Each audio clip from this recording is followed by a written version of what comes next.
Hello my dear students, welcome to the Shubh classes. आज हम start करने जा रहे हैं क्लास 10 की एनसीईआरटी बुक की एक्सरसाइज 5.3 क्वेश्चन नंबर 17। मैंने अपनी प्रीवियस वीडियो में क्वेश्चन नंबर 16 तक डिस्कस कर लिया था। आज हम लोग आगे के क्वेश्चंस डिस्कस करेंगे। So let's start question number 17। In a school, students thought of planting trees in and around the school to reduce air pollution. It was decided that the number of trees that each section of the each class will plant will be the same as the class in which they are studying. इसमें कह रहा है कि हर एक student को उतना ही मतलब हर एक क्लास को उतने ही प्लांट्स प्लांट करने थे जितने जिस क्लास में वो पढ़ते हैं। जैसे अगर क्लास फर्स्ट का बच्चा है तो 1 प्लांट, क्लास सेकंड का है तो 2, क्लास थर्ड का है तो 3। इस तरीके से जो है प्लांट्स करेंगे।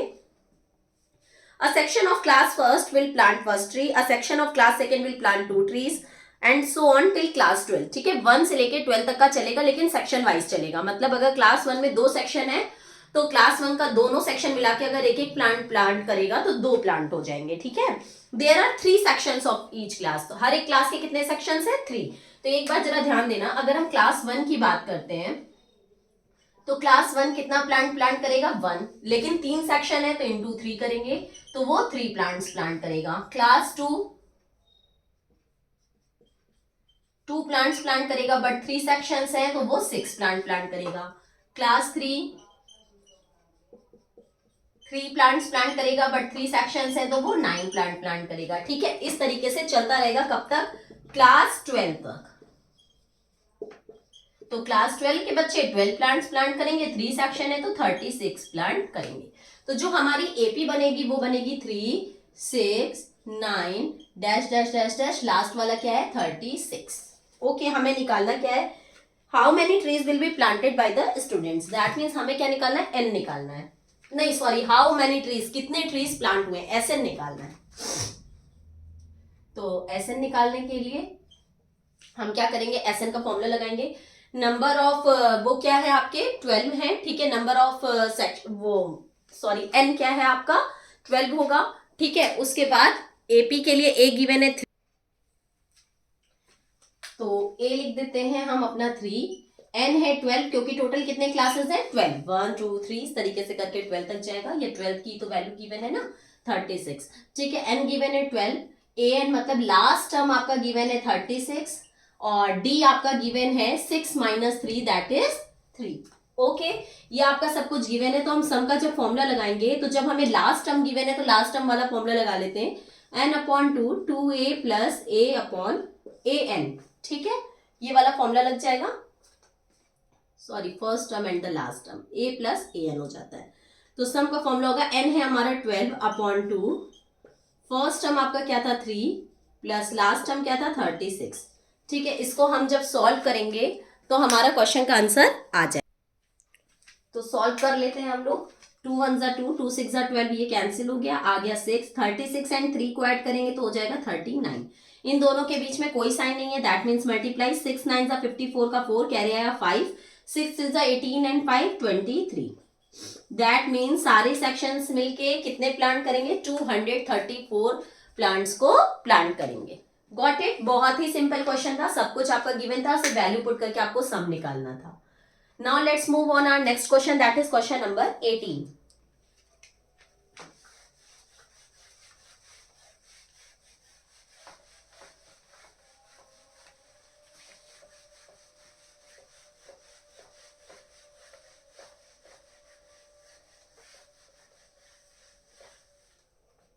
In question number 18, it is given that a spiral is made up of a successive semicircles with centers alternatively at A and B, starting with center A of radius 0.5 cm 1 1.52 as shown in the figure. What is the total length of such a spiral made up of 13 consecutive semicircles? कितने circles बने हैं? 13। तो that means n की value आपकी कितनी हो जाएगी? 13।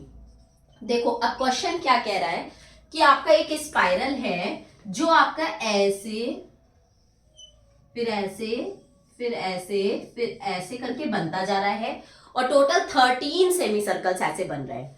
ठीक है, तो कितने स्पाइरल की हमको नीड पड़ेगी? What is the total length of such a spiral? तो हमें कितने स्पाइरल की नीड पड़ेगी हमको वो बताना है। तो स्पाइरल कितना कितना लग रहा है ये निकालने के लिए हमको सरकमफ्रेंस निकालना पड़ेगा। ठीक है, तो सरकमफ्रेंस का फॉर्मूला होता है 2πr। बहुत ध्यान से समझना, 2πr होता है ये लेकिन सेमी सर्कल का निकालेंगे तो सेमी सर्कल का अगर हम सरकमफ्रेंस निकालते हैं तो उसका फॉर्मूला होगा अपॉन 2। 2 कैंसिल, तो सरकमफ्रेंस का क्या फॉर्मूला हो जाएगा πr। इतनी बात समझ में आई। तो सबसे पहले इसके लिए हमें कितनी नीड पड़ेगी ये निकालें। तो इसका ये निकालने के लिए सरकमफ्रेंस हमें क्या निकालना पड़ेगा πr। तो जब हम πr निकालते हैं तो फर्स्ट, अगर फर्स्ट सेमी सर्कल की हम बात करते हैं, फर्स्ट सेमी सर्कल की जब हम बात करते हैं तो उसका फॉर्मूला होगा πr। पाई की वैल्यू अभी हम नहीं रखेंगे, लास्ट में रखेंगे। r की वैल्यू हमें गिवन है 0.5 सेंटीमीटर, तो ये हो जाएगा 0.5 पाई। ठीक, सेकेंड सेमी सर्कल की जब हम वैल्यू निकालते हैं तो πr, तो पाई इंटू 1 सेंटीमीटर गिवन है तो 1 पाई हो जाएगा। ओके, फिर थर्ड सेमी सर्कल की जब हम वैल्यू निकालेंगे सरकमफ्रेंस की तो πr, तो उसकी गिवन है 1.5 सेंटीमीटर तो 1.5 पाई हो जाएगा। ऐसे करके आपका चलता चला जाएगा, 13 सेमी सर्कल्स तक चलेगा। तो टोटल क्योंकि नंबर ऑफ सेमी सर्कल्स कितने हैं 13 है, तो अगर हम 13 सेमी सर्कल की बात करते हैं उसका सरकमफ्रेंस निकालेंगे तो pi into r. 13 semi circle का क्या होगा वो डैश डैश हम लोग अपना करते चले जाएंगे क्योंकि 0.5 का डिफरेंस आ रहा है, तो हमारी जो वो बनेगी एपी वो बनेगी 0.5 pi, pi 1.5 pi and dash dash dash dash dash. Got it. अब हमें ये बताना है कि कितने सेमी सर्कल्स मतलब कितना स्पाइरल लग रहा है। तो ये सरकमफ्रेंस प्लस ये सरकमफ्रेंस प्लस ये सरकमफ्रेंस, ये करते चले जाएंगे तो हमें सम निकाल लेंगे अगर हम सबका, तो मुझे ये पता चल जाएगा कि कितने स्पाइरल्स लगेंगे। तो मैंने ये सरकमफ्रेंस तो निकाल ही लिया है, अब इनका मुझे क्या निकालना है, सम निकालना है। तो 0.5 पाई, पाई 1.5 पाई ऐसे बन गया। तो इसमें अगर हम ए की वैल्यू लिखें तो ए की वैल्यू है 0.5 पाई। ठीक है, डी की वैल्यू अगर निकालते हैं तो 1 पाई में से 0.5 पाई को माइनस करते हैं तो 0.5 पाई, उसमें भी डिफरेंस कितने का है 0.5 का है। ठीक, ए और डी हमें पता चल गया। एन हमें गिवन था 13। अब हम लोग अगर सम निकालते हैं तो S13 का अगर हम फॉर्मूला लगाएं तो होगा n upon 2 2a plus n minus 1 D. ठीक है, तो n अपॉन 2, n है हमारा 13 अपॉन 2, 2a की वैल्यू हमें क्या गिवन है 0.5 पाई प्लस n है 13 माइनस 1 एंड d की क्या वैल्यू थी आपकी 0.5 पाई। ओके, इसमें हमने वैल्यू पुट कर दी। ये आपका कट नहीं रहा है, कोई बात नहीं, इसको ऐसे ही रहने दो। 13 अपॉन 2, 0.5 का जब 2 से मल्टीप्लाई करेंगे, 0.5 मतलब क्या होता है आधा, तो 2 का जब हम आधे से मल्टीप्लाई करेंगे तो 2 का हाफ कितना होता है 1, तो ये आ जाएगा 1 पाई। 13 में से बन गया 12 और 12 का जब हाफ से मल्टीप्लाई करेंगे तो 6 पाई। ठीक है, 13/2 6 pi and 1 pi is equal to 7 pi. अब हम यहाँ पाई की वैल्यू पुट कर लें तो आ जाएगा 13/2 इंटू 7 इंटू पाई की वैल्यू होती है 22/7। 7 से 7 कैंसिल, 2 1 जा 2, 2 1 जा 2। अब 11 का 13 से मल्टीप्लाई कर देंगे तो 11 3 जा 33 का 3 कैरी आया 3, 11 1 जा 11 एंड 3 14, 143। ठीक है, तो ये आपका क्या आ गया सम आ गया। दैट मीन्स एक बार और समझ लो, इसमें हमने सरकमफ्रेंस इसलिए निकाला था क्योंकि हमें क्वेश्चन गिवन था कि ऐसे कितने स्पाइरल्स बनेंगे, मतलब 13 स्पाइरल्स हैं तो उनकी टोटल लेंथ कितनी होगी। तो अगर स्पाइरल की हमें लेंथ निकालनी है तो वो हो गया सरकमफ्रेंस, और सेमी सर्कल है तो सरकमफ्रेंस मतलब सेमी सर्कल के सरकमफ्रेंस का फॉर्मूला लगाते हैं तो आएगा पाई आर। तो सबसे पहले अगर हम फर्स्ट सेमी सर्कल की बात करें तो इसमें रेडियस हमें 0.5 गिवन था क्वेश्चन में। ठीक है, तो हमने 0.5 पाई की वैल्यू रख दी, पाई आर, आर की जगह 0.5 रखा तो 0.5 पाई। सेकेंड सेमी सर्कल के लिए जो रेडियस गिवन था वो 1 गिवन था तो पाई आर रखा तो pi into 1 that is pi आ गया। इस तरीके से हमारा जो है एपी तैयार हो गया। जब एपी तैयार हो गया तो उससे ए डी और एन की वैल्यू क्वेश्चन में गिवन थी, ए और डी मैंने इससे निकाल लिया और फॉर्मूले में पुट करके मैंने उसका सम फाइंड आउट कर लिया कि टोटल लेंथ आपके स्पाइरल की कितनी होगी। ओके, क्वेश्चन में आपके सेंटीमीटर गिवन था तो इसलिए हम लेंथ को सेंटीमीटर में डिनोट कर देंगे। Got it. Now let's move on our next question, that is question number 19।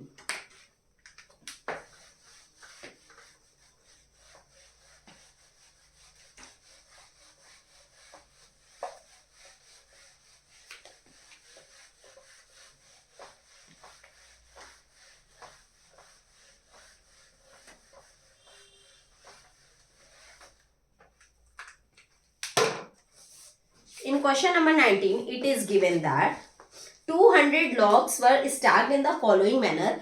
20 logs in the bottom row, 19 in the next, 18 in the next row, next on it and so on. ठीक है, total कितने logs है? 200. That means इसमें हमें sum given है, sum हमें क्या given है? 200.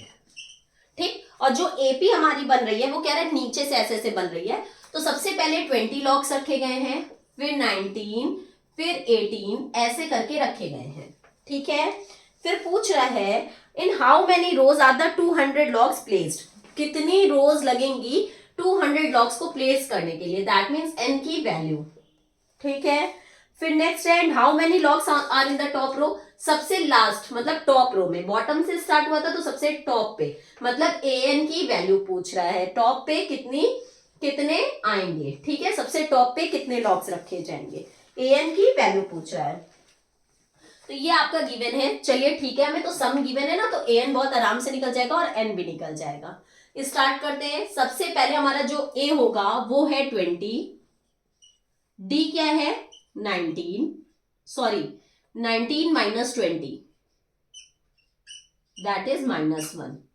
ठीक, a और d हमें पता चल गया. अब हम सम का फॉर्मूला लगाएंगे. Sn is equal to n/2 2a plus n-1 d. क्योंकि हमें सम गिवन है इसलिए हम सम का फॉर्मूला लगा के n की यहां से वैल्यू फाइंड आउट कर लेंगे.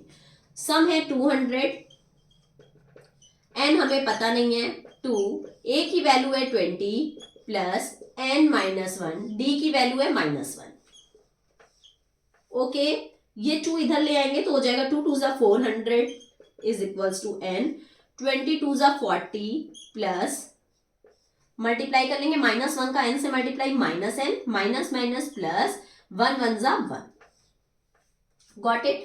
अब ये ब्रैकेट को अगर हम ओपन करते हैं तो 400 इज इक्वल्स टू 40, पहले हम ब्रैकेट ओपन कर लेते हैं, n 40 plus minus minus n plus plus plus 1.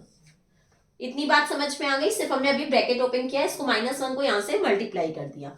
अब यहां से जब ब्रैकेट ओपन करेंगे तो 400 is equals to 40n minus n square plus n1 ज़ा n. इसको सॉल्व कर लो तो 400 is equal to 40n and 1n 41n minus n square. इन सबको इधर शिफ्ट कर लेंगे तो हमारा हो जाएगा n square minus 41n plus 400 is equal to 0. अब देखो, इसको splitting the middle term method से अगर हम सॉल्व करते हैं तो हमारा जो यहाँ पे 400 है, 400 1 ज़ा 400, 400 का ऐसा फैक्टर कि प्लस करने पे क्या आ जाए 41 आ जाए. तो इसको हम सॉल्व करके देखेंगे. 2 2 ज़ा 4 एंड 0 0, 2 1 ज़ा 2 एंड 0 0, 2 5 ज़ा 10 एंड 0, 2 2 ज़ा 4 एंड 2 5 ज़ा 10, 5 5 ज़ा 25 एंड 5 1 ज़ा 5. ये 400 के फैक्टर्स हो गए. उसका ऐसा फैक्टर निकालना है कि प्लस करने पे क्या आना चाहिए 41. 5 5 ज़ा 25, 2 2 ज़ा 4, 4 2 ज़ा 8, 8 2 ज़ा 16, 25 एंड 16, हाँ 41 ही तो होता है. Very good. चलो 5 5 ज़ा 25 और 2 2 ज़ा 4, 4 2 ज़ा 8, 8 2 ज़ा 16, 25 प्लस 16. इसकी जगह हम क्या लिख लेंगे 25 plus 16 n plus 400 is equal to 0. Bracket open करेंगे तो n स्क्वायर माइनस 16n, बाहर माइनस है तो अंदर का साइन चेंज हो जाएगा तो minus 25n plus 400 is equal to 0. यहाँ क्या कॉमन हो रहा है n कॉमन हो रहा है तो n कॉमन ले लेंगे तो आ जाएगा n माइनस 16. यहाँ पे 25 कॉमन हो रहा है तो माइनस 25 कॉमन ले लेंगे तो आएगा n माइनस माइनस. यहाँ इसलिए हो गया क्योंकि बाहर मैंने माइनस का साइन कॉमन लिया था तो माइनस माइनस प्लस हो जाएगा. और मैंने यहाँ माइनस का साइन इसलिए कॉमन लिया क्योंकि अंदर मुझे क्या लाना था माइनस. तो 25 की टेबल में 400 आता है 16 बार में इज इक्वल टू 0. अब हमारी दो वैल्यू आएंगी, एक तो हो जाएगा n माइनस 16 और एक हो जाएगा n प्लस 25 इक्वल्स टू 0. इससे हमारी सॉरी n माइनस 25. अब इससे हमारी n की दो वैल्यू आ रही है, एक तो n minus 16 is equals to 0 और एक n माइनस 25 इक्वल्स टू 0. तो n की वैल्यू हो गई 16 और यहां हो गई n की वैल्यू 25. ठीक, अब ये दो वैल्यूज तो आई हैं, बट इसमें से हम ले कौन सी? अगर एक निगेटिव आती तो हम उसे इग्नोर कर देते, पॉजिटिव ले लेते, बट यहाँ तो दोनों पॉजिटिव आई हैं। तो अब हम क्या कर सकते हैं, एक तरीका और है कि इसमें अगर हम ये देख लें कि वैल्यू अगर हम पुट करते हैं कि अगर यहाँ पे मान लिया कि टोटल 25 रोज लगेंगी 200 को लॉग्स को प्लेस करने में, ठीक है, टोटल कितनी रोज लगेंगी? 25। रुक जाओ, एक एक को सॉल्व करेंगे। इसको रब कर दे रहे हैं क्योंकि ये तो मैंने सिर्फ n की वैल्यू निकालने के लिए किया था, ध्यान देना।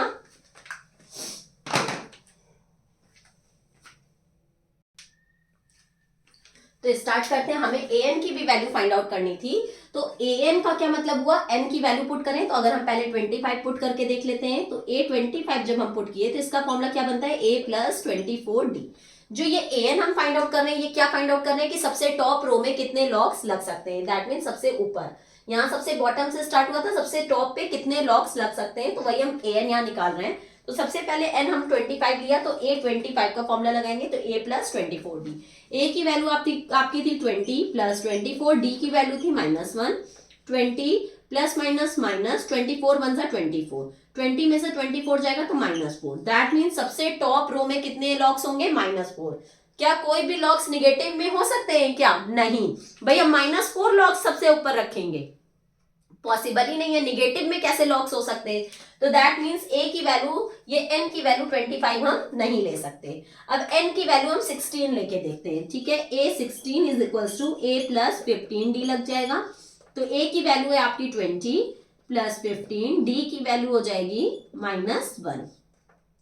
20 प्लस माइनस माइनस 15 1 सा 15, 20 में से 15 जाता है तो क्या आएगा, 5, ठीक है। अब इसका मतलब ये हुआ कि ये इससे हमारा सॉल्यूशन आ रहा है कि सबसे टॉप पे हम 5 लॉग्स को रख सकते हैं। तो ये हमारा आ गया टॉप के लिए a5, a16 दैट इज 5, और नंबर ऑफ लॉग्स पूछ रहा था कि टोटल कितने नंबर ऑफ रोज बनेंगी, तो नंबर ऑफ रोज आपकी बनेंगी 16, और सबसे टॉप पे हम कितने लॉग्स रख सकते हैं, 5।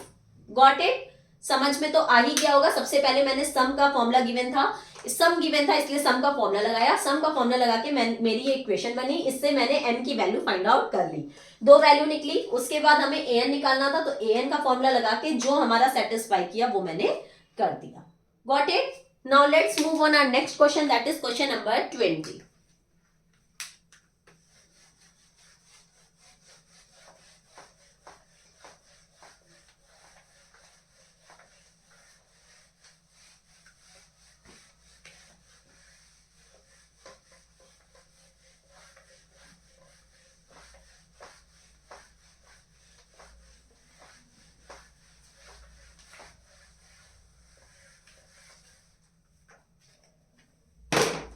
क्वेश्चन नंबर 20 के लिए बहुत ही ज्यादा ध्यान देना पड़ेगा। इन्होंने एक वो बना रखा है,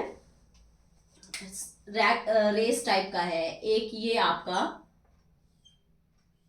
बास्केट बनी है, शायद बकेट, ठीक है।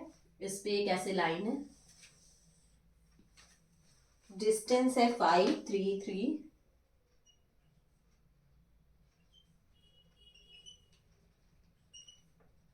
ऐसे सो ऑन, ठीक है, ये है। और यहां से अब देखो क्वेश्चन देखो, in a potato race a bucket is placed at the starting point which is 5 metre apart from the first potato and the other potatoes are placed 3 metre apart in a straight line. सबसे पहला जो potato रखा है वो 5 metre की दूरी पे रखा है, उसके बाद 3-3 मीटर की दूरी पे रखा है, ठीक है, ये तो समझ में आ गया। There are 10 potatoes in the line, n कितना है, 10 है, ये हमें चलो पता चल गया, टोटल 10 पोटैटोज हैं। After that, a competitor starts from the bucket, picks up the nearest potato, runs back with it, drops it in the basket, runs back to pick up the next potato, runs to the bucket to drop it. ठीक है, बहुत ध्यान से समझना। एक race जो कर रहा है पर्सन, वो यहां से ऐसे दौड़ के जाता है, पोटैटो उठाता है, फिर वापस दौड़ के आता है। तो उसने कितना चला, 5 मीटर चला, फिर 5 मीटर चल के आके इसमें डाला, टोटल कितना चला, 10। ओके, बहुत ध्यान से समझना। फिर कह रहा है, फिर वो यहां से यहां तक जाता है, तो 5 और 3 कितना चला, 8, फिर वापस दौड़ के आता है, तो 8 फिर वापस दौड़ा तो कितना चला, 16, फिर आगे चलेगा यहां तक, तो 5 6 7 8 9 10 11 चला, फिर वापस दौड़ के 11 आया, तो 11 11 22, तब चल के आया, फिर इसमें डाला, फिर आगे बढ़ेगा, फिर वापस आएगा, इसमें डालेगा, ठीक है। यहां से पोटैटो पिक करेगा, वापस आएगा, फिर इसमें डालेगा, तो इतना चला, फिर वापस इतना चल के आके पोटैटो को पिक करके वापस से इसमें डाल रहा है, तो उतना उतना ये चलता चला जाएगा और ऐसे करके ये टोटल 10 पोटैटोज को पिक करेगा, ठीक है। What is the distance of the completer has to run, completer ने टोटल कितना डिस्टेंस चला, कितना टोटल डिस्टेंस चला, उसके लिए हमें क्या निकालना होगा, SN। ओके, तो जब SN निकालना है तो हम SN का फॉर्मूला लगा लेंगे। स्टार्ट करते हैं। SN is equal to n/2 2a plus n-1 d, सब कुछ तो हमको गिवन ही है। a की वैल्यू है 10, d की वैल्यू है 16 - 10 दैट इज 6, ठीक। 22 - 16 भी क्या होता है, 6 ही होता है, तो d की वैल्यू आ जाएगी 6। n हमारा 10 गिवन है क्योंकि टोटल उसने 10 पोटैटोज पिक किए थे, तो 10/2 2, a की वैल्यू थी 10 प्लस 10 - 1, d की वैल्यू कितनी है 6, 2 5 10 कैंसिल, 5 2 10 20 प्लस 10 में से बन गया 9 9 6 54, ठीक है। 5 20 एंड 54 कितना होगा 74, 5 4 20 का 0 कैरी आया 2, 5 7 35 36 37 370, ठीक है। टोटल उसने कितनी डिस्टेंस चली 370। एक बार और ध्यान से समझो इसको, कह रहा है पहला पोटैटो यहां रखा है, कंप्लीटर यहां से चला, पोटैटो उठाया, फिर वापस आया और बकेट में डाल दिया, तो 5 मीटर चला, पोटैटो उठा के फिर से 5 मीटर चल के आके इसमें डाला, तो टोटल 10 मीटर चला। फिर जब इसमें डाल दिया, फिर वापस इस पोटैटो को उठाने के लिए आया, तो 8 मीटर चला, उठाया, फिर वापस दौड़ के आया, तो 8 और 8 16, फिर इसमें डाल दिया। तो इस तरीके से मैंने जो है एपी बना दिया, ए और डी निकाल लिया, और एन हमारा 10 दिया था कि टोटल पोटैटोज कितने 10, तो 10 पोटैटोज को पिक किया, तो एसएन का फॉर्मूला लगा के वैल्यू पुट करके हमने ये निकाल दिया कि टोटल उसने डिस्टेंस कितनी चली, that is 370। Got it. Question में मीटर गिवन था, इसलिए हम इसमें यहाँ पे मीटर लगा देंगे, ठीक है। तो यहाँ पे आपका ये क्वेश्चन नंबर 20 खत्म हो गया, और साथ ही साथ आपकी ये एक्सरसाइज भी खत्म हो गई। एक्सरसाइज के साथ साथ चैप्टर भी खत्म हो गया। अगर आपको कोई भी डाउट है तो नीचे कमेंट सेक्शन में जाके मुझसे अपने डाउट्स क्लियर कर सकते हैं। साथ ही साथ नीचे डिस्क्रिप्शन बॉक्स में एक लिंक गिवन है, वहां से प्ले स्टोर पे शुभ क्लासेस ऐप इंस्टॉल करके आप मेरी लाइव क्लासेस भी ले सकते हैं। ओके, मेरे साथ रेगुलर बने रहने के लिए मेरी वीडियो को लाइक, सब्सक्राइब एंड शेयर करना मत भूलिएगा। अब हम लोग अपनी नेक्स्ट वीडियो में अगले चैप्टर के साथ मिलेंगे, तब तक के लिए good bye and take care.